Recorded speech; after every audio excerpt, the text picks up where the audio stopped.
Act 3. Exactly as at the end of Act 2, Eric is standing just inside the room and the others are staring at him. Eric, you know, don't you? Inspectors before? Yes, we know.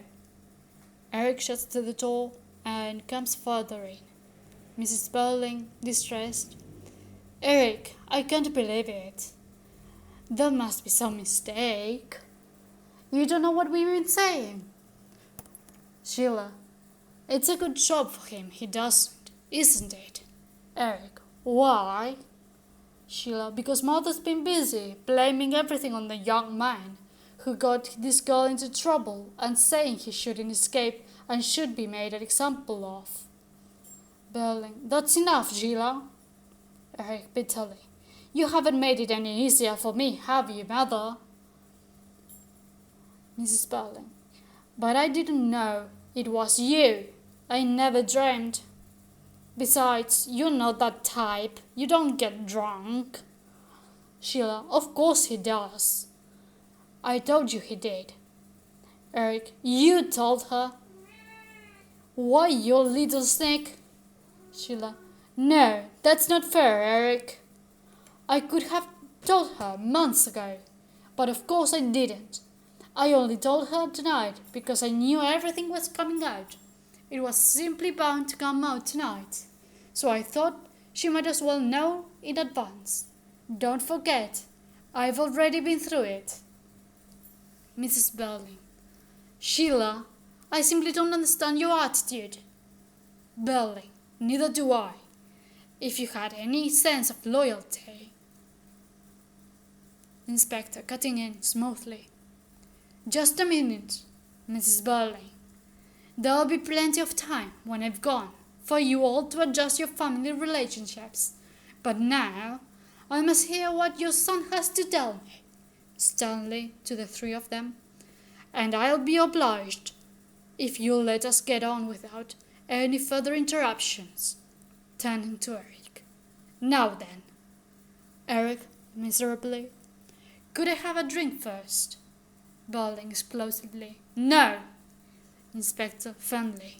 Yes. As Berling looked like interrupting explosively. I know he's your son, and this is your house, but look at him. He needs a drink now, just to see him through. Berling to Eric. All right, go on. Eric goes for a whiskey, his whole manner of handling this decanter, and then the drink shows his familiarity with quick, heavy drinking. The others watch him narrowly, bitterly. I understand a lot of things now I didn't understand before. Inspector, don't start on that. I want to get on. To Eric. When did you first meet the girl? Eric. One night last November.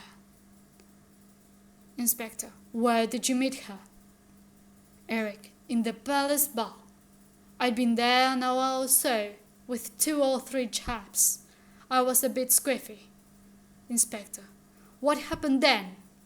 Eric, I began talking to her, and stood her for a few drinks.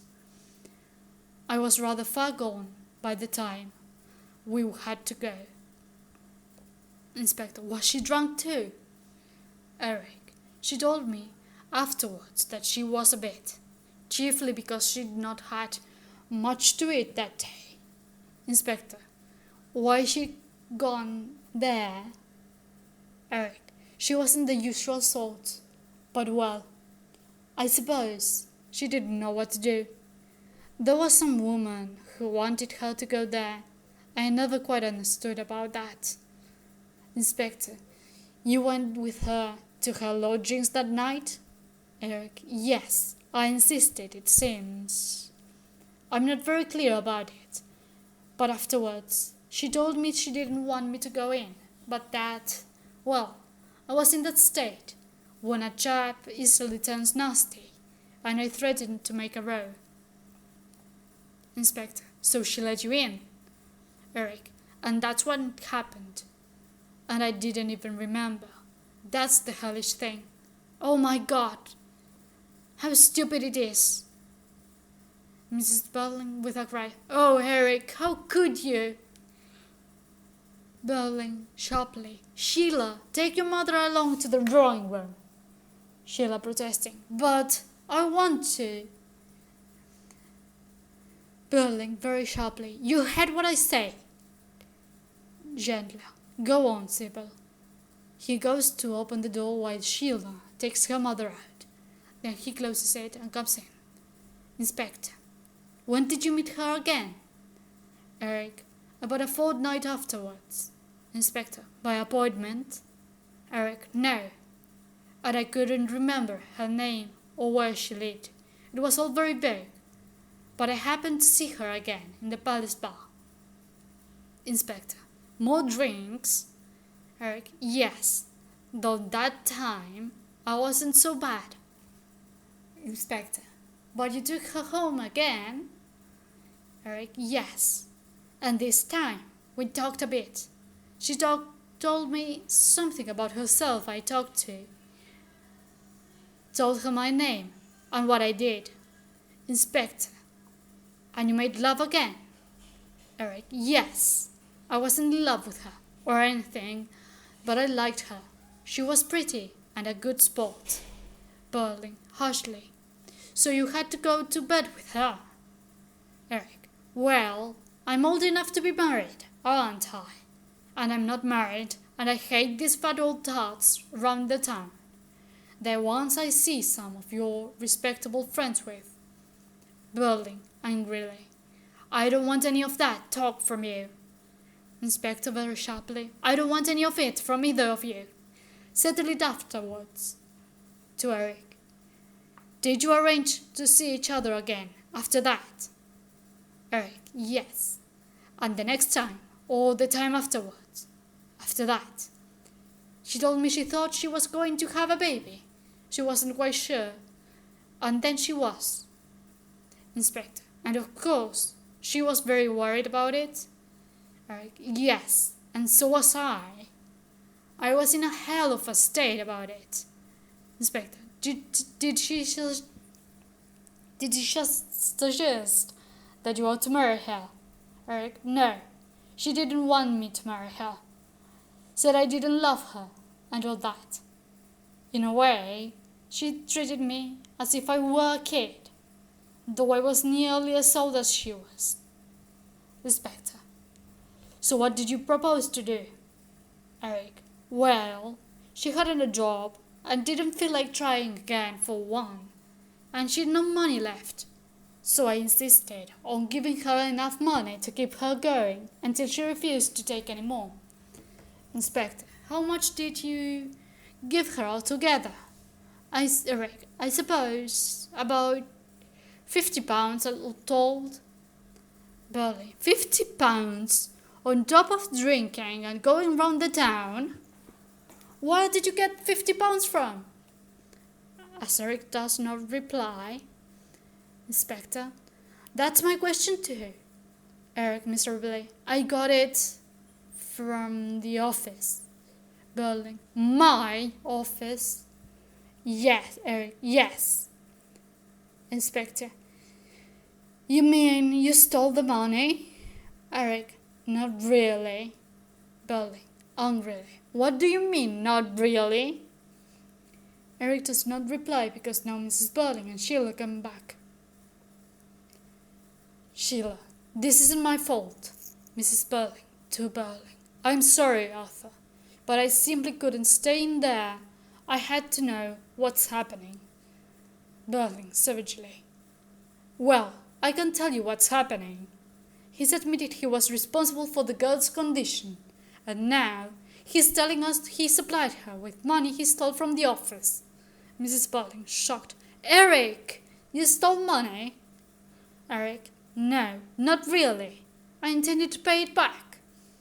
Burling, we've heard that story before. How could you have paid it back? Eric, I'd managed him somehow. I had to have some money. Berlin, I don't understand how you could take as much money as that out of the office without somebody knowing. Eric, there were some small accounts to collect, and I asked for cash. Berlin, gave the firm receipt, and then kept the money, eh? Eric, yes. Berlin, you must give me a list of those accounts. I've got to cover this up as soon as I can. You damned fool. Why did you come back to me when you found yourself in this mess? Eric, because you're not the kind of father a chap could go to when he's in trouble, that's why. Berlin angrily, don't talk to me like that. Your trouble is, you've been spoiled. Inspector cutting in, and my trouble is that I haven't much time.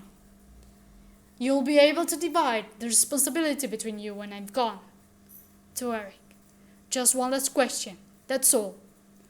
The girl discovered that this money you were giving her was stolen, didn't she? Eric, miserably, yes, that was the worst of all. She wouldn't take any more, and she didn't want to see me again. Sudden startled tone.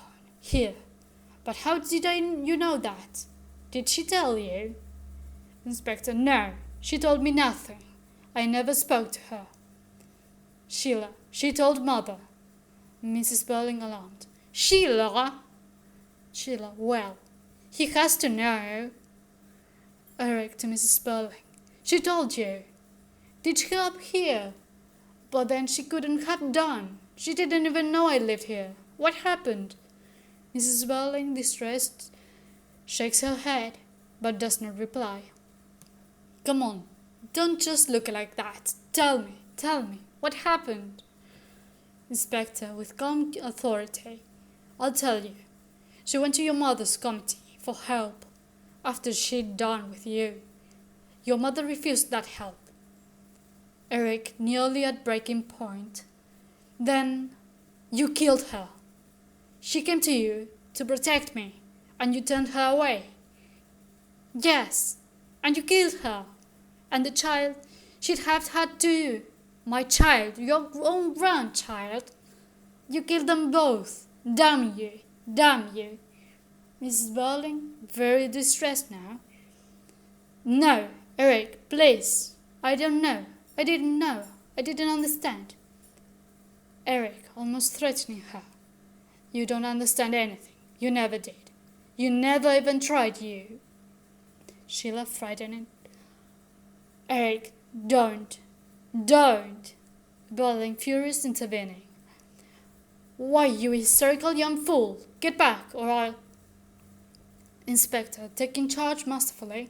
Stop! They are suddenly quiet, staring at him. And be quiet for a moment and listen to me. I don't need to know her any more. Neither do you. This girl